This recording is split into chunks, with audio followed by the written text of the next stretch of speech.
4-year Southern Arkansas University and 2-year Southern Arkansas University Tech in Camden. I will tell you real quickly, we've had a very good start to the semester, a very good year. And I'm going to talk a little bit about that. I think you've received some handouts. If you haven't, I'd be happy to give you some of those handouts. But real quickly, I want to talk about how having a non-aligned university and an autonomous regional board of trustees has helped Southern Arkansas University. And it's helped us be nimble and really able to adjust on our feet as an institution. It's helped us innovate. It's helped us change to changing times very quickly. And having this board also from the region, from right there, these people know about our region, they know about our university, they know the needs of that region, and that's been very beneficial. But I want to talk about several categories if I can. First is enrollment and growth and stability. You have there in front of you, if you received the handout, our enrollment is actually looking very good at SAU. We are now in our 4th year of record enrollment at SAU. We went up by about 600 students this year. We are really up in every category. Undergraduate enrollment, graduate enrollment. We're up in the number of students living on campus. It goes on and on, largest freshman class in our history. So our enrollment is looking very good, and that reflects in our budget, that reflects in the strength of our institution that can provide things for our region. We are in the process right now of building new residence halls as a requirement of that new growth. We are finishing one of those new residence halls this week, and having students move into those residence halls. But these students are also bringing in millions of dollars, as you all know, to not only our community, but to the region in South Arkansas. And so this enrollment growth we hope will continue, but having our board and having this ability to be nimble has helped us adjust and help us to come up with new recruitment strategies. At a moment's notice, we can get our board together and talk about enrollment trends, recruitment trends, and they've been very helpful in that respect. Second category, affordability and efficiency. You also may have in front of you a blue sheet that shows some of the rankings we've had and some of the recognition we've had as far as affordability is concerned, not just in Arkansas, but in the region and in the nation. And I will say that some of our other 4 universities, I know Peterson is on some of those rankings as well for affordability. But we work very hard with our board of trustees on our budget to try to keep our costs down. I think that's been reflected in our enrollment growth, and I think this recognition has helped us when it starts with parents and with students in recruitment. But our board has helped us with that as well to help us be efficient, understand the needs budgetarily of our university, and so that's been very good for us. And then the third category I would like to talk about is innovation and academic programs, and Senator English, and I'm here big on this, in the job market. Having an autonomous regional board that understands our region has been very good for us in creating new academic programs, not just at Southern Arkansas University, but Southern Arkansas University Tech. We've been able to react very quickly to what we've seen as job needs. We started, 3 years ago, we started an engineering program, and that was mainly because of regional industry requests from Camden, El Dorado, Magnolia, and other areas. We would not have really started that program had the regional industries not wanted that, and they really helped us push for that. We are also this year starting a cybersecurity major, just started. That also was some regional demands, and so we're able to do that and react, and I think that's been reflected in our enrollment growth as well. That we're able to adjust to the job market, see where the jobs are, and really move forward with that.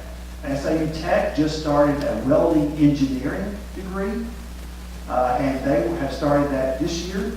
We are the only 2-year college in the South, in the entire South, to have that degree. That was mainly a continued request from Lockheed Martin and other industry to have that because they were recruiting people from Maine and California and Illinois, and they were staying here for 2 years and leaving, and they wanted homegrown people in that area. And so we've adjusted to that, and we're able to adapt and change very quickly to that. So all of this to say is I absolutely have nothing against large systems at all.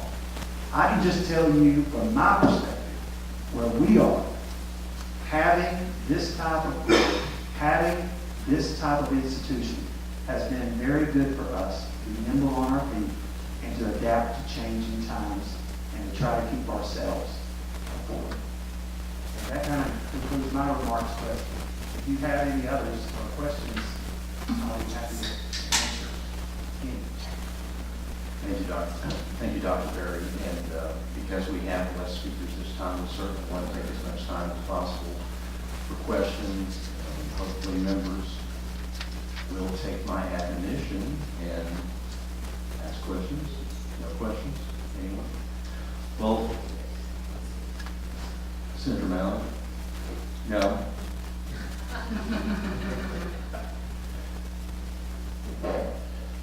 I'm just going to support what he said. Oh, what he said. Okay. Well, let me see if I can't prime the pump a little bit on some questions.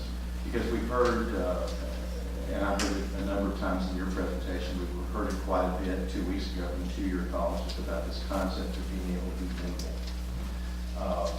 I've taught higher ed. I certainly don't have a higher ed administrative background or experience, but the experience that I had as a faculty member, it seemed like most major decisions are timed on a semester by semester basis, that you don't in the middle of a semester start a new program or a new course or a new degree program. You wait till the next semester or the following year. So can you give me an idea of some decisions that would have to be made immediately that would affect the students and the region in opposition to having to wait a little while, maybe to have a system oversight? I mean, what would be an example of a decision that you would feel handcuffed on if you were part of the system? I think the best I can give you right now has to do with our residence halls. Right now, at this moment last year, we had 2 new residence halls. They were this time last year, they were only on paper. And we had to react very quickly because our growth was really exceeding what we had thought possible. And we knew if we were going to continue that growth, we had to act quickly. We couldn't just wait and plan things out the way we thought would be methodical, and we had to react quickly, or else these students would have nowhere to go. I mean, right now at this moment, we got one meeting on finished. We're about to finish the other one on Sunday. We've got 100 students living in hotels, and that's because we were able to react quickly. Had we not been able to have a board come together very quickly and work on this new residence hall prospect, we would be stalling our growth. And I will tell you, it's not just growth for SAU. This is growth for the region. Because these are students that are from Arkansas, but these are also students coming in from other states as well. And those people are bringing in dollars to our region as well. So that's, to me, one of the most glaring ones, is that we had to react quickly. It had to happen very quickly. And we're able to call a phone conference of our board, or we got them together very quickly because they're all living right there. And that really made the difference. I mean, we were still already, as they say in Arkansas, sweating bullets that we were going to have these finished on time. But being able to act quickly made the difference here. And hopefully, we now have a process in place with our residence halls and places for them to live that won't stall our growth. I have a follow-up to that, and then call Senator Cooper. What is your perception that would be the lag time if you were, say, part of the ASU system, just as an example, and you were able, because we've heard from campuses that, frankly, fought the idea of being part of the system for a long time and made the decision to do so. Mid-South Community College would be one, because they feared the inability to be autonomous. But what is your perception of how that autonomy would dramatically change the lag time of decision making? Yeah, I really don't know that because it's hypothetical. All I can tell you is what my experience, where I come from and where I'm sitting. I know that if I had to lag in some of the decisions we've made at SAU over these past couple of years, that we probably would not have the enrollment growth we had. We had to react quickly to industry need on engineering and cybersecurity and welding engineering. Had we not, then those jobs would have gone elsewhere. We wouldn't be meeting the needs. I can't speak to what lag time it would be if we belonged to a system. I can only tell you where I am. And where I am is we're able to act really quickly. And that has been a tremendous benefit to us. Senator Cooper. You talk about that growth in that regard. Is that what's driving the 46% graduate enrollment number that you? Yes, sir. We've also done some really aggressive recruiting and started some new academic graduate programs that we knew were very beneficial to our region. But we've really been aggressive in our recruitment online. Almost all of our graduate programs, with the exception of 2, are online. And that was a big change over the past 4 years. That we migrated almost all of our graduate programs to online, and that made the complete difference. So your growth is over, the high growth trend is over several years and not just the last year or two? Yes, sir. It really started about 5 years ago. But over the past 4 years, we've had record enrollment. But we saw the change begin, and that's when we started adding these new academic programs. It's on complete correlation between adding those new academic programs and watching the enrollment growth. And then we really started aggressive recruitment strategy as well. And you can see the correlation of that too. Thank you. Thank you.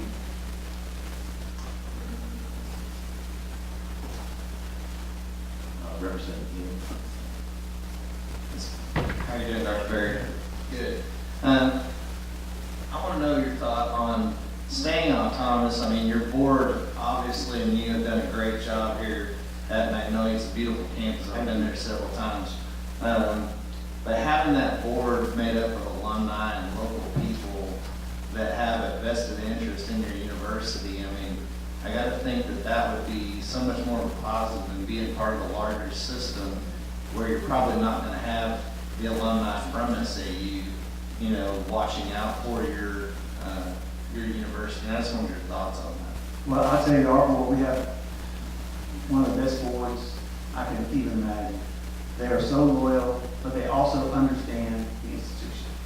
They understand what we're about. They understand our mission. They don't just read the mission. They understand that graduates, so they understand the history of the institution and where it's placed in the region. And I cannot tell you how beneficial that is. The fact that they know somebody in town or in the region that I'm talking about, and they can go talk to them or they can help out, is just absolutely unbelievable benefit to us. So I think we would be a different place had we not had the people that understand the institution and also have a history of the institution. Thank you. Senator Green. No, I just wanted to ask, while you're talking about these, some of these programs that the industry has requested, do you find that industry folks send some of their employees to these programs for expansion? Yes, ma'am. So that they, even though they're only, how old are they? Is the engineering technology? 3 years. And engineering technology is actually started this year. Okay, and the welding engineering and the cybersecurity? Started this year. So those are courses that the industry employees could take advantage of Yes, as ma'am. well. And they have added to our numbers by sending their employees. Okay, super. Representative Kozak. Well, I'm missed a little bit, I came in late, I apologize for that, but tell me, you originally were an agriculture school years ago, and I'm sure that still is in effect to some degree, is that correct? Yes, sir, it's part of our history and heritage, and definitely a important part right now. So you offer things that other schools around you probably could not offer in the same way. What would be to your advantage to join someone else? Is there something that they can offer you that you don't already offer? Well, you know, one of the good things we have done, and I think all of our four-year colleges and universities have done, and colleges have done, is we have set up articulation agreements with the 2 years and sometimes the 4 years with programs that we don't have. And so we're crossing these borders and doing it by agreement. And so we've got agreements with South Ark and SAU Tech and Cossatot and Ridge Mountain, Codo, and those are with programs that maybe they don't have or we don't have. And that's been very beneficial for us. So you're offering everybody as much as you can to make it work. for them. Yes, sir. And I'd just like to say, I think most of our 4 years would say we can't be everything to everybody. And we will always have programs that other people don't have. And some people are doing really good in programs that they have. Henderson has an aviation program that is wonderful. We don't have any interest in getting into aviation. They're doing a great job. But I know that if we have a student that really wants to get into aviation, we know where we're going to send them. Well, I know one thing, personal privilege here, you do have a great baseball coach, Justin Pettigrew. He is. He's his first year, and he's looking good so far. He's a good friend of mine. Thank you.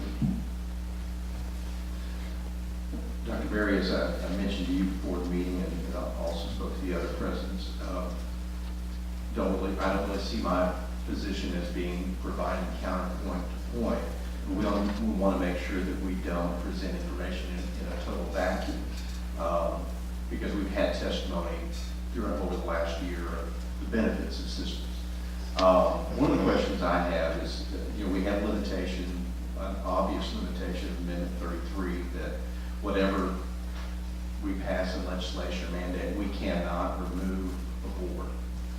That probably the mandate would be that any existing board would become a board of visitors. How do you see that as directly, significantly minimizing the role of the local folks, the alumni that were represented by Representative Neal, that their input would be dramatically limited by virtue of just being a board of visitors rather than a board of trustees? I can't speak for them, but what I would say is that the fact that they have fiduciary control of the university and responsibility for the university really invests them a lot more than what's happening. And the love for the institution is there already. But the fact that they have that responsibility makes them more serious about the business they're in. And I think it makes them more connected to what's happening at the university. So I think removing that would make a difference in the way they look at the university. They're always going to love the institution, but I think that would be a difference. I think there's no doubt about that. Thank you. Members, last call for questions. Seeing none, Dr. Berry, thank you very much. Thank you all so much. Next, we will hear from Dr. Portway, Tom Portway, President of the University of Central Arkansas. And we have handouts. We'll make sure that those are distributed.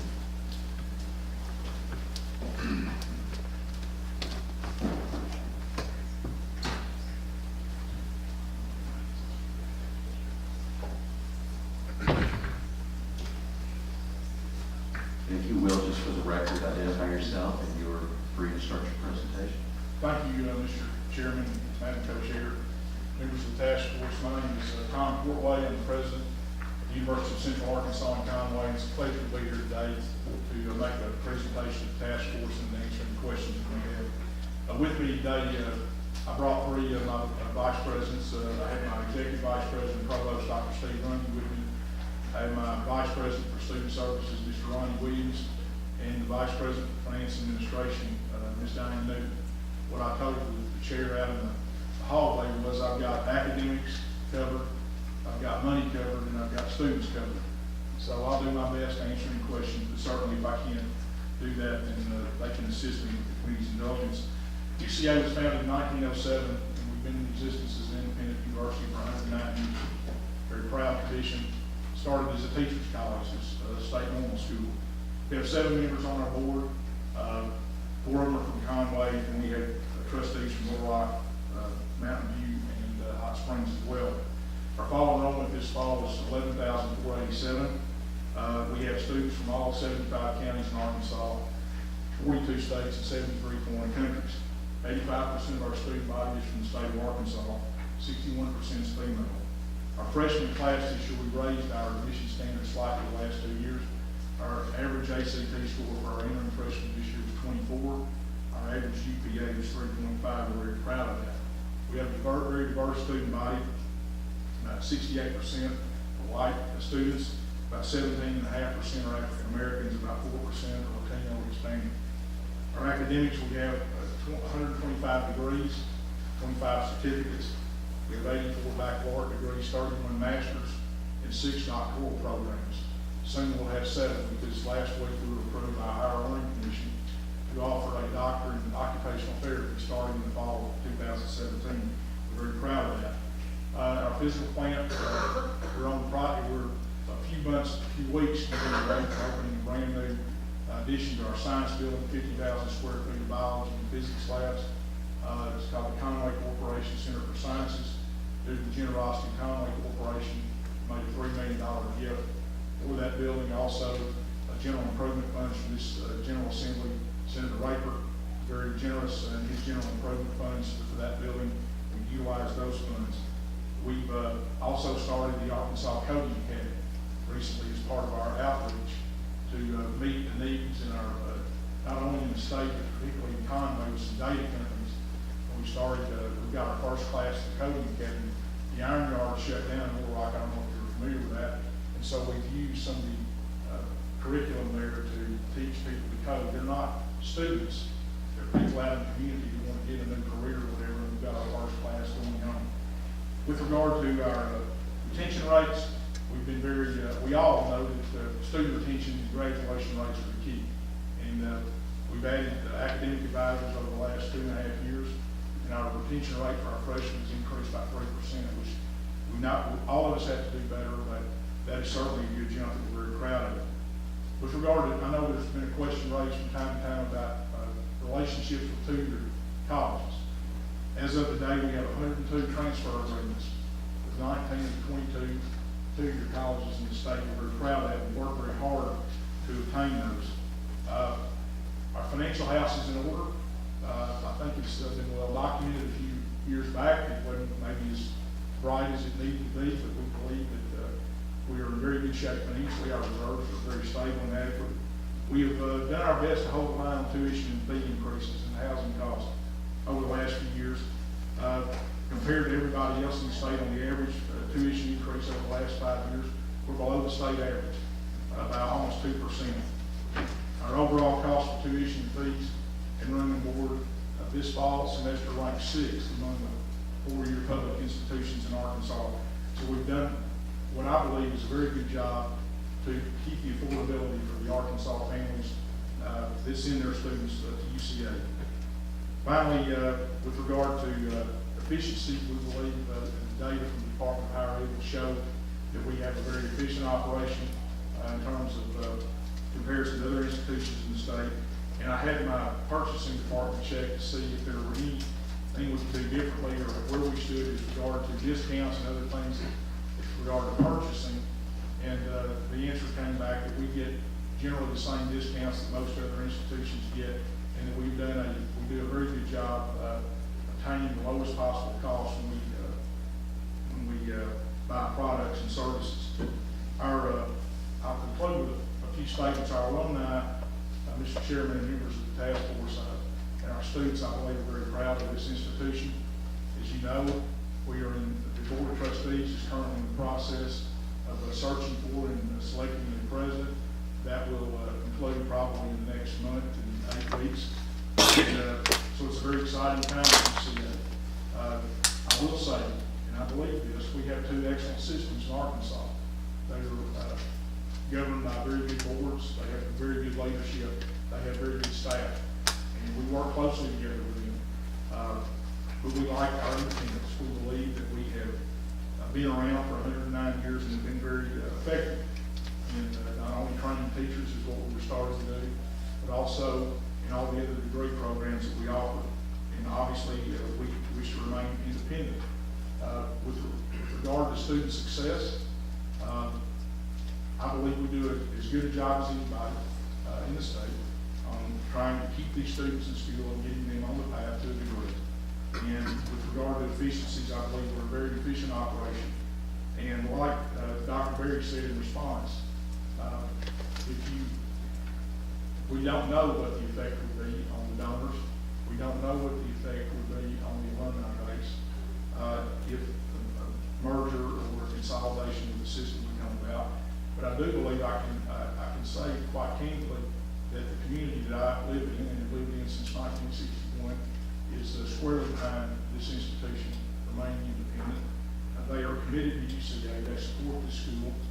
This year, recently, the Navajo family has given $500,000 to upgrade our nursing facilities.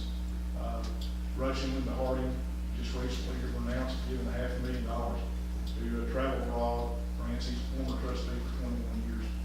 We have other trustees that are very active, not only on the campus, but also with their generosity to support our programs and our students. And I would hate to see that wane at all. And you just never know.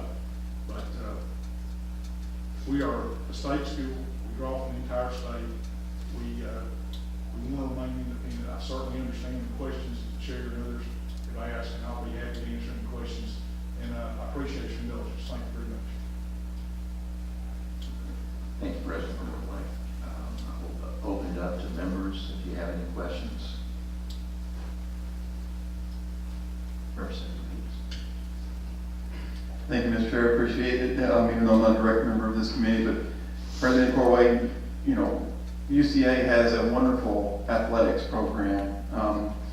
And I know most folks realize that, you know, last Saturday, we beat the Red Wolves 28-23. And I just wanted to make sure we get that out there and mention that.